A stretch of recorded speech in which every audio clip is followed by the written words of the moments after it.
अध्यात्म विश्व विज्ञान यूट्यूब चैनल के सभी प्रेमी पाठकों का हार्दिक स्वागत समादर करते हैं। मित्रों, आज अध्यात्म विज्ञान शाला उपकेंद्र नागपुर की ओर से वन भोजन का कार्यक्रम बरबटे उद्यान लकड़गंज नागपुर में हुआ और अत्यंत रमणीय ऐसा वो वातावरण, और उस वातावरण में हमारे प्रिय उपदेशकों ने किए हुए उपदेश हमने सुने और जो कुछ भी उन्होंने अपने वक्तव्यों से प्रस्तुत किया उसका रसपान और उसका जिसे कहते हैं कि बोध हमने धारण किया। वन भोजन, जिसमें हम अपने अपने घरों से भोजन लाते हैं और वो वहाँ एक दूसरे के साथ मिल बाँट कर खाते हैं, और इस तरह वो एक प्रकार का उत्सव महाराष्ट्र में मनाया जाता है। इसके पीछे यदि हम परंपरागत दृष्टि से देखें तो महाराष्ट्र के वारकरी पंथ में ये प्रथा अनादिकाल से चली आ रही है, जब से वो पंथ बना कि 7 दिन के हरिनाम संकीर्तन सप्ताह के अंतिम दिन वो जो कीर्तनकार होते हैं वो श्री कृष्ण चरित्र का वर्णन करते हैं और अंत में गोपाल काला करते हैं। गोपाल काले में यानी गोपाल काला एक प्रकार का प्रसाद होता है। प्रसाद का अर्थ वो यानी जिसे हम कार्यक्रम के अंतिम समय में जन सामान्य में वितरित करते हैं उसे वो प्रसाद कहते हैं। और प्रसाद जो है वो उनका इस तरह बनता है कि जिसमें पोहे होते हैं, तो भीगी चने की दाल होती है, तो उसमें अनार के दाने होते हैं, उसमें यानी जिसे कहते हैं अमरूद होता है, उसमें संतरे के यानी संतरा होता है, उसमें ऐसा वो अनेक प्रकार की चीज़ें मिलकर वो बनता है जिसे गोपाल काला कहते हैं। और वो जब बन जाता है तो वो एक प्रकार का इतना सुंदर और मधुर मिश्रण बनता है, क्योंकि उसमें दही भी होता है, शक्कर भी होती है और अनेक प्रकार के फल होते हैं, उसमें लाही होती है, उसमें चना भी होता है तो फुटाना भी होता है, सब कुछ होता है उसमें। उसे गोपाल काला कहते हैं। उसे मिक्स किया जाता है और उसमें मिर्ची भी होती है, हरी मिर्ची, और जिसे कहते हैं कि धनिया, हरा धनिया आदि सब कुछ होता है। और वो इतना स्वादिष्ट लगता है कि अवश्य ही हरिनाम संकीर्तन के अंतिम दिन में जो वितरित किया जाता है उस गोपाल काले को अवश्य ही हमने चखना चाहिए। इतना वो मधुर और ऐसा एक जिसे कहते हैं कि लज्जतदार एक प्रसाद हमें प्राप्त होता है। श्री कृष्ण जी यानी यमुना किनारे गाय लेकर जाते थे और उन्हीं के साथ में अन्य जो उनके सखा थे वो भी गाय और जिसे कहते हैं पशुधन चराने के लिए उन्हें यमुना के तट पर ले जाते थे। भगवान श्री कृष्ण जी बांसुरी बजाते थे और जब भूख लग जाती थी तो वो उनके जो मित्र परिवार रहता था वो कहता था कि कान्हा, अब भूख लग गई है, अब भोजन करें। और कान्हा अपना जो माँ यशोदा उन्हें देती थी उसका भी वो उसमें हुई सभी साथियों का जो भोजन है उसको मिला करके सब मिल बाँट कर प्रेम से खाते थे। ये गोपाल काला इसे कहते थे, क्योंकि वो गो पालन करने वाले जन इकट्ठा आकर वहाँ वो गोपाल काला प्रसाद के रूप में प्रसाद बनाकर वो खाते थे। उसके अनंतर अब देखें कि गोपाल काला ये जो प्रथा उन ऋषि मुनियों ने प्रस्तुत की, जिसे अध्यात्म विज्ञानी जन वन भोजन के माध्यम से जीवित रखे हैं, उसके पीछे क्या लॉजिक हो सकता है, इसका जरा विचार करें तो ये ध्यान में आता है कि जब हम मिल बांट कर कोई चीज़ खाते हैं तो कोई छोटा है, बड़ा है, अमीर है, गरीब है, ज्ञानी है, मूर्ख है, सामान्य है और लोकोत्तर है, विभूति है, या कोई यानी जिसे कहते हैं कि सामान्य है, मुमुक्षु है या जिज्ञासु है, सभी इकट्ठे आ जाते हैं, ये भी एक गोपाल काला ही हो जाता है। उसके अनंतर गोपाल काला होता है हमारी वृत्तियों का। अनेक वृत्तियों के अनेक व्यक्ति वहाँ इकट्ठे आते हैं, और वृत्तियाँ अगर शुद्ध हो, अगर उसमें यानी कलुषितता और छल कपट बेईमानी ढोंग और पाखंड का अगर जिसे कहते हैं कि कड़वाहट नहीं है, तो वहाँ सब मिलकर एक गोपाल काला ही जैसा हो जाता है। आइए इसी सिद्धांत को अध्यात्म की दृष्टि से देखें तो हमारे ध्यान में आता है कि हमारी सभी वृत्तियों का लय कहाँ होता है। जो भी वृत्तियाँ हमारी भावनाएं, वासनाएं, इच्छाएं, जो कुछ भी हम करते हैं उसका उगम कहाँ होता है, तो यहीं होता है। तो उगम जब इच्छा जब जागती है तो सबसे पहले उसे कौन स्वीकारता है, किसकी इच्छा होती है वो, तो वो अहंकार की इच्छा होती है। पूर्ति के लिए सोचता कौन है, तो बुद्धि सोचती है। उसको अच्छा होगा या बुरा होगा, उस कार्य को कैसे करना है और उस कार्य का अपने जीवन में क्या महत्व है, ये निश्चित कौन करता है, तो मन करता है। और मन चालना देता है, यानी मन त्रिगुणात्मक रहने से वो इंद्रियों को चालना देता है, और इनका सबका मेल हो करके ये शरीर जो है वो तैयार हुआ है। एक ही अग्नि से आंखें नाम का ज्ञानेंद्रिय बना है, तो दूसरा पांव बन गया है।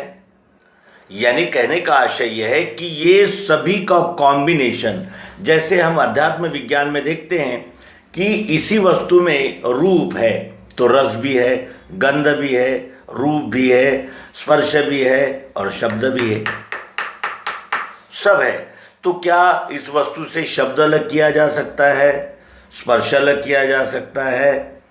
नहीं किया जा सकता। क्यों? क्योंकि इसका गोपाल काला हो गया है, ये इकट्ठे आ गए हैं, एक रस हो गए हैं, इनको अलग अलग किया ही नहीं जा सकता। क्या हम वायु का स्पर्श इस वस्तु से अलग कर सकते हैं? क्या अग्नि का रूप इससे अलग कर सकते हैं? क्या पृथ्वी का गंध अलग कर सकते हैं? इसका अर्थ यह है कि ये यहाँ पंच तत्वों का, पंच महाभूतों का गोपाल काला हुआ है, महारास हुआ है। आज हम भागवत के यानी मंच पर देखते हैं कि महारास के नाम पर अनेक प्रकार की वेशभूषाएं करके संगीत के ताल पर लोग नृत्य करते हैं। इसमें कोई गैर है ये बात हम नहीं कह सकते, क्योंकि नृत्य भी एक व्यायाम प्रकार है, नृत्य भी एक आह्लाददायी प्रतिक्रिया है, उसको बुरा नहीं कहा जा सकता क्योंकि वो कला है। लेकिन उस महारास कैसे महारास किया श्री कृष्ण जी ने, जो महारास गोकुल में की वो क्या थी? क्या वो स्त्री पुरुष इकट्ठा आकर नाचना और यमुना के तट पर उत्सव मनाना, क्या यही महारास है? महारास होता कैसे? इसी वस्तु में पृथ्वी जल अग्नि वायु आकाश से शब्द स्पर्श रूप रस गंध, शब्द स्पर्श रूप रस गंध कॉम्बिनेशन हो गया है। और इसी वस्तु में सतोगुण रजोगुण तमोगुण भी है।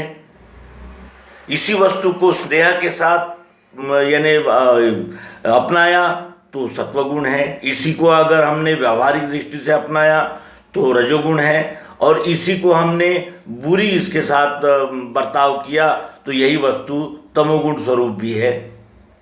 और इन तीनों को अलग नहीं किया, वस्तु से स्वभाव, किसी भी वस्तु से उसका स्वभाव अलग किया ही नहीं जा सकता।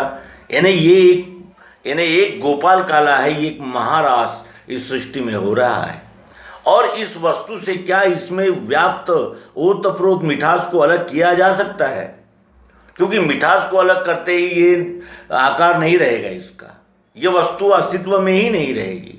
और मिठास है तो वो व्यक्त होगी तो आकार यानी इस डल्ले के रूप में ही व्यक्त होगी। ये महारास है। और इन दोनों भावों का लय पुरुषोत्तम वस्तु में हो जाता है। क्या इस वस्तु से शब्द स्पर्श रूप रसगंध अलग किए जा सकते हैं? अलग अलग। क्या सतोगुण रजोगुण तमोगुण अलग किया जा सकता है? क्या इस वस्तु से चाह जरूरत प्रियत्व रूप मिठास अस्तित्व अलग किया जा सकता है? और क्या ये जितना भी अभी विभाजन और वर्णन किया गया है, क्या वो इस वस्तु से अलग किए जा सकते हैं सारे भाव? नहीं, ये महारास हो रहा है। एक ही विश्वरूप परमात्मा अक्षर जो सतत रूपांतरण हो रहा है, अक्षर जो रूपांतरण होते हुए भी है ही है और प्रिय रूप से है, और इन दोनों का मिलान वस्तु में हो जाता है, जिसका हम नाम रख देते हैं मिश्री। कहते ही आकार और निराकार, मिश्री मिठास चाहत जरूरत प्रियत्व, दोनों का लय वस्तु में हो जाता है। ये भी महारास है। और सृष्टि में भी महारास चल रहा है। हम देखते हैं कि समय आने पर बीज का अंकुरण होता है, फिर वो बड़ा होकर उसे फल लगते हैं, फूल लगते हैं, और वो सुशोभित होता है, कुछ समय रहता है, फिर वो अपने बीज छोड़कर यानी आकार बदल देता है, यानी उसका रूपांतरण हो जाता है, और उसके बाद फिर उन्हीं बीजों से उसी पेड़ के सदृश ये फिर यानी वृक्ष और वेली नजर आने लगती है। घोड़े से घोड़ा होता है, गधे से गधा होता है, गधे के बीज से गाय नहीं होती, और जिसे कहते हैं कि हिरण के गर्भ से हाथी का जन्म नहीं होता। ये महारास, ये सृष्टि ही महारास कर रही है। और इस महारास का प्रत्यक्ष प्रायोगिक दर्शन जिस पूनम की रात को भगवान श्री कृष्ण जी यमुना के तट पर अपने साथी इस संपूर्ण सृष्टि का जो विलास चल रहा है, जो रात दिन सुबह शाम सर्दी गर्मी बरसात, ये सारा जो सृष्टि का विलास चल रहा है, क्या ये महारास नहीं है? इसी विश्व में पृथ्वी है ठोस तो जल तरल है, और वायु चंचल है, और इन सारे खेल को अपने में समेट लेने वाला आकाश भी है, और इन सबों का कॉम्बिनेशन ये विश्व है। इस विश्व से इन पंच महाभूतों में से कौन सा भूत अलग किया जा सकता है या हो सकता है, या कौन से पंच महाभूत से भूत को अलग होने के बाद ये सृष्टि अस्तित्व में रह सकती है?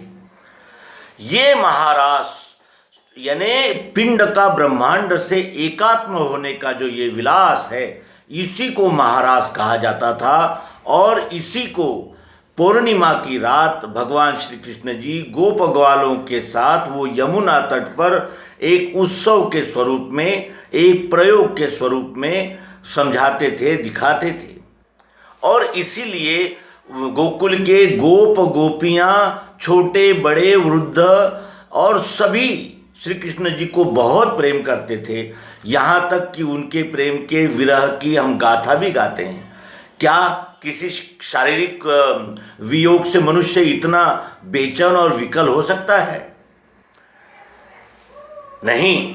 श्री कृष्ण जी क्या थे? उनका आदर्श, उनका ज्ञान विज्ञान, उनका यानी सृष्टि के प्रति बोध और सृष्टि के प्रति जो उनका दृष्टिकोण, ये जो वो गोप गोपियों में और सज्जन और सात्विक जनों में जो ये अमृत बांटते थे, विश्वरूप परमात्मा का दर्शन कराकर और सबको चिंता मुक्त, क्योंकि एक बार विश्वरूप परमात्मा को जान लेने पर फिर हमें किसी भी प्रकार की चिंता नहीं रहती, क्योंकि ये अघोर विद्या है। अघोर विद्या इसीलिए कहा जाता है कि घोर का अर्थ होता है चिंता, और चिंता मुक्त कर देने वाली ये विद्या है, क्योंकि विश्व ही मैं हूँ और मैं विश्व से अलग नहीं हूँ, और विश्व से ही निर्माण हुई वस्तुएं विश्व में ही रहती है और विश्व में ही विलीन हो जाती है। ये जिसके ध्यान में आता है, फिर उसको अपरिग्रह, वैराग्य और अनेक प्रकार के व्रत वैकल्य नहीं बताए जा सकते, क्योंकि अब वो जो कुछ भी करता है वही भक्ति बन जाती है। क्योंकि कर्म तो होते ही हैं, शरीर से सभी के होते हैं, अच्छे बुरे सभी लोगों के होते हैं, लेकिन जो विश्वरूप परमात्मा को जान लेने के बाद कर्म होते हैं वो विश्वरूप ही होते हैं। भले ही वो स्वयं के लिए क्यों न करता हो, लेकिन स्वयं के लिए भी वो वही करता है जो सबके हित का हो और समष्टि तृप्त करने के लिए। तो ये महारास है। महारास भागवत के मंच पर कन्याओं को और कृष्ण के अभिनय करने वाले को इकट्ठा करके गीत संगीत करना ही नहीं है, तो उसके साथ साथ ये किस तरह का महारास इस संपूर्ण सृष्टि में हो रहा है, जो वारकरी संप्रदाय गोपाल काला के नाम से अपने हर हरिनाम संकीर्तन सप्ताह के अंत में ये करता है और साथ ही कहता है कि का आला। गोपाल काला करने का उद्देश्य है अपने आप से ये पूछना कि क्यों आए, यहाँ क्यों आए, शरीर धारण करने का उद्देश्य क्या है। इस बात की ओर संतों ने यानी हमारी दृष्टि को मोड़कर ये गोपाल काला इस प्रथा प्राप्त शुरुआत की और इसी प्रथा को अध्यात्म विज्ञानी प्रकृति के सानिध्य में, प्रकृति के यानी गोद में प्रकृति को जानना और प्रकृति और वो पुरुष जिसे हम चाह जरूरत प्रियत्व कहते हैं, इनके महारास को तत्ववेत्ताओं से जानना, आत्मसात करना और उस पथ पर चलने का यथामति प्रयास करना, यही महारास है। और इस प्रकार का वन भोजन ही नहीं है तो ये एक महारास है। वहाँ कोई छोटा नहीं, कोई बड़ा नहीं, कोई अज्ञानी नहीं, कोई ज्ञानी नहीं, सब इकट्ठे बैठकर विचारों का आदान प्रदान करते हैं और वहाँ सभी मिल बांट कर खाते हैं, मिल बांट कर यानी चर्चा करते हैं, मिल बांट कर क्रीड़ा करते हैं।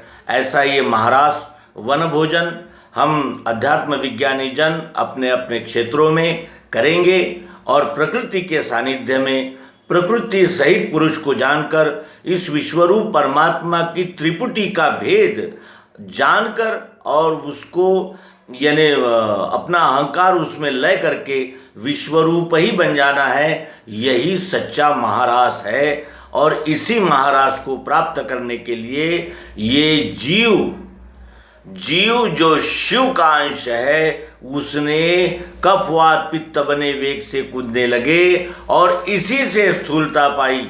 स्वरूप बोध के लिए, अपने स्वरूप का बोध करने के लिए इस जीव ने ये स्थूलता पाई है।